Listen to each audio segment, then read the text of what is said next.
Welcome to the T-Pac Arcade. Today's game is the incredible Crash Dummies for the Nintendo Entertainment System. In this 1993 platformer from Software Creations and LJN, the Junkman has kidnapped two of the Crash Test Dummy crew, and their dog. Now you've got to track them down and rescue them. To be honest though, I'm not so sure I want to rescue this crazy face guy. He's giving me nightmares just looking at him. In any case, you've got 5 car-themed levels to navigate, from factories to warehouses to impound lots to, the circus?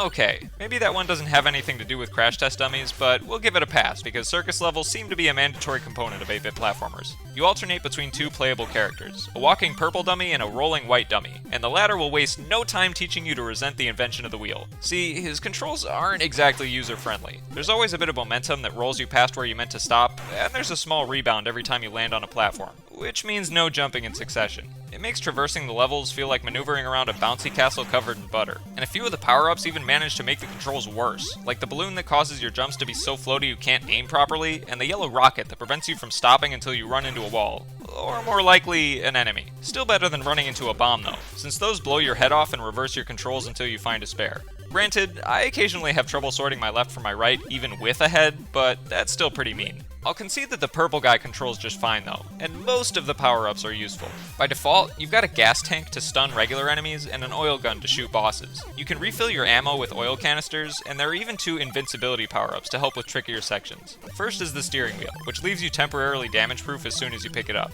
And second is the spare limb that you can hold onto until you really need it. Once activated, you essentially turn into an invincible spinning top of pure destruction.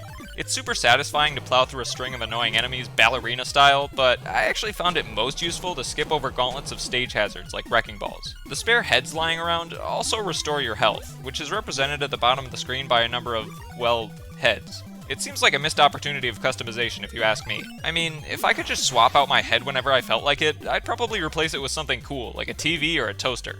Anyway, the levels here are all pretty fun, with platform obstacles like ramps, bouncy tires, and conveyor belts, hazards like trash compactors and parachute bombs, and enemies that jump and roll around, shoot projectiles, or even try to fool you, like the crabs disguised as bonus point traffic cones. The first time I encountered those, I scoffed and thought, you can't trick me, those traffic cone graphics don't even look the same. And then 2 minutes later I ran straight into a crab thinking it was a point bonus, and I've never felt so ashamed of my own hubris.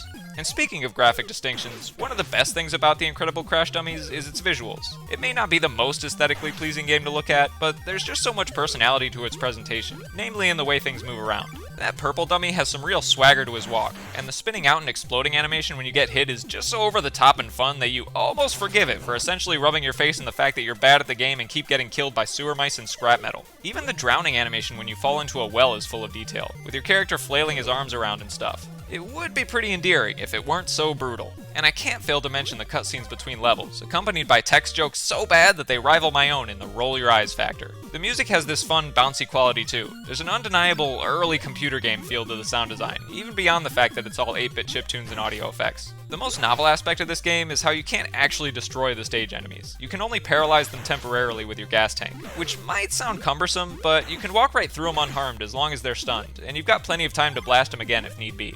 The difficulty here is a bit hard to quantify. The checkpoints are really generous, but you only get a few continues, so I had to use save states to finish the game. I mean, I must have drowned 500,000 times on that harbor level, and here I thought Crash Test Dummies would be pretty buoyant. Also, who gave bombs to the seagulls, and why do they seem to hate proponents of automotive safety? My favorite part of Incredible Crash Dummies isn't anything specific, but more so just the general vibe. It's not a great video game by any means, but you can tell that the developers really cared and put some heart into it. If they were confident enough to release a piece of media full of jokes this bad, you know it was made with love. And don't worry, the irony of that statement is not lost on me, and it proves that every single episode of the T-Pac Arcade is made with love too. If I could change one thing here, I'd do something about those wheel guy controls. It does really make me appreciate Crash Test Dummies though, because if I were to drive a car half as bad as I drive this little unicycle dummy, I'd be setting off my airbags at least once every few blocks. Overall, I went into the Incredible Crash Dummies expecting a frustrating, phoned-in shovelware mess made only to sell plastic toys to 90s kids. And instead, I got a frustrating but passionately crafted mess that just so happened to sell plastic toys to 90s kids too. And as these plastic toys so fervently profess, don't be a dummy, buckle your safety belt.